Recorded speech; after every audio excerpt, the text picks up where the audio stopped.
run partnership for the 7th wicket. Your thoughts on that partnership and how crucial it will be in deciding the fate of the match? Yeah, it's obviously a crucial partnership by them. We had them, I think, about 6 for 200, around that mark. So, we thought we were well on top there. And to be fair, the guys batted really well. We probably didn't execute as well as we could have in that period, but we created a few little half chances. And on any other day, hopefully we take those. But credit to those two guys, batted beautifully. And I think it just shows the wicket's still pretty good. Rob Forsyth. Hey, Josh. I was just wondering, in terms of a declaration, presuming you guys are in a position to do that tomorrow, what sort of scenario, be it runs or kind of overs left, do you think is going to be needed to win the series? I think the way it's set up, it's probably going to be both, to be honest. Probably depends who bats.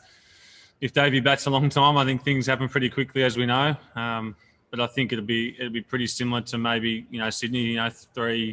3.5 sessions, maybe 4 sessions. It all depends on probably the weather as well. Bit of rain forecast in the afternoons on both days, so that could come into calculations. But we'll just bat normal, I guess, for the first 2 sessions tomorrow and see where we're at, I think. Dan Braddock.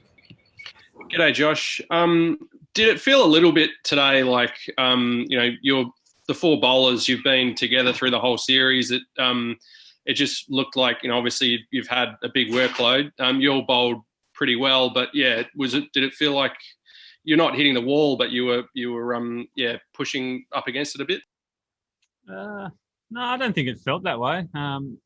We probably just let pressure off it at certain times. I think throughout the day, I think everyone's body's pretty good, to be honest. The heat was obviously there as well. I thought Gazza bowled really well again, and everyone else backed us up. So just let a few moments slip, I think, and there's a few half chances there which we could have grabbed and made a bit of a difference. But I think obviously 4 tests in, we bowled a fair bit last game, but I think everyone's in reasonable shape this time of year.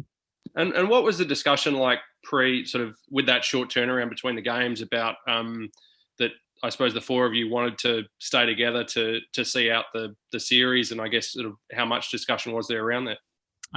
There wasn't too much at all, to be honest. Everyone pulled up pretty well from Sydney. We had a pretty quiet start to the series, to be honest. Those 2 games, we didn't bowl a hell of a lot in Adelaide and Melbourne, and we had quite a bit of time off in between. So, as I said, everyone's feeling pretty good, and I think Greeny makes a huge difference, to be honest. There's that odd spell here and there that he bowls, and he's going to get on a real roll soon, I think, and take a few wickets for us and help out. But even just the short spells of 4 overs here and there make a huge difference. Whether in past it would have been one of us quicks bowling then again, so it makes a huge difference. Thank you, Andrew Wood.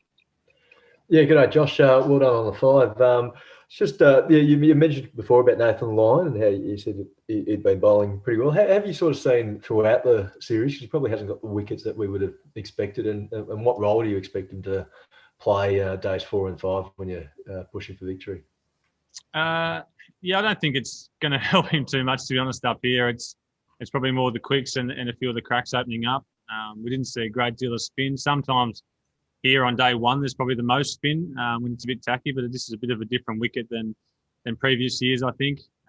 It's probably a bit drier and a little bit glassier, if that makes sense, and the ball's just sliding on a bit. There's a little bit of spin, but not a great deal, and it's very consistent. So he played a bit of a holding role as he does on occasions and did it beautifully, I think.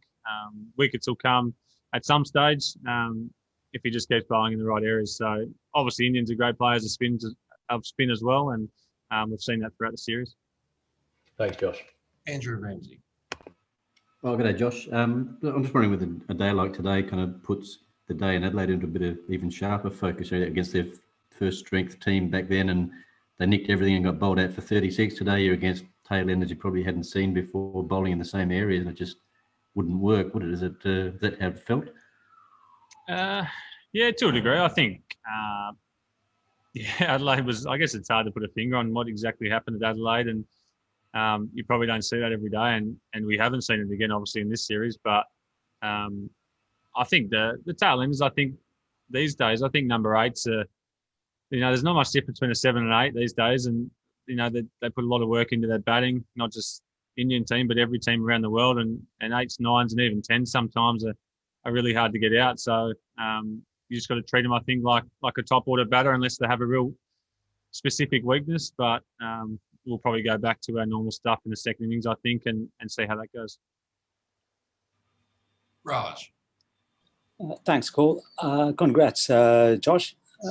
Just as a bowler, what is going through your mind when two debutants are batting like that? Oh, I mean, Thakur is not a debutant, but pretty much for all practical reasons. What is going through your mind? Is it frustration, or is it just you biding time? What is going through your mind? There's a little bit of frustration there, obviously, when you think 6 down, then you're well on your way to knocking them over. But as I said, in this day and age, teams bat all the way down, especially a team like England or something. But credit to them. I mean, we missed our mark a little bit, I think, in that little period where we're probably just a touch full or a touch short, and a bit of width here and there. So we just let them off the hook a little bit there, and probably didn't build pressure the way we wanted to. So again, credit to them. They batted beautifully, and we'll have a look at that for the second dig. Rob Forsyth. Hey, Josh.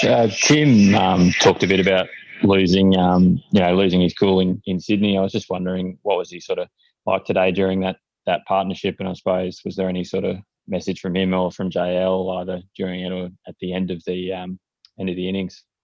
No, we haven't spoken too much yet. Obviously, we went straight out to bat, and we'll have a chat about it probably tomorrow morning. I think we at the start of the day we spoke about taking all day to be really patient and stick to our guns all day. And if it took all day, then fair enough. So we've got a nice little lead now, 50 ahead, and we'll build on that tomorrow. And we're still, I think, well ahead of the game. So 2 full days, 2 big days to go, 98 overs a day, I think. So there we go. Last one here, guys. Travis May. Hey, Josh, you talked a little bit about missing the mark there. Can you just tell us about the tactics late in the day? Seemed to be a lot of short pitch bowling as opposed to attacking the stumps. What's the sort of thought process behind that? I think here at the Gabba, the bounce is so consistent. Even tailenders can hit the ball and score runs if we pitch it up, to be honest. I think the short ball's probably the best way of getting the tail out, to be honest. And if not, it's setting it up for the full ball. If you're just bowling full, to be honest, the bounce is very consistent, and it's probably one of the wickets where tailenders can score runs in front or behind the wicket. So I think bouncers can not only hold the scoreboard, but they bring about the wickets as well. One last one with John Puri. John? Thanks, Cole. Josh, you guys have really done a good job with Pujara this series. Like, we know he likes to bat for time, but he's really sort of struggled to score runs at all at a decent clip. How sort of important has that been for you guys? Yeah, it's huge.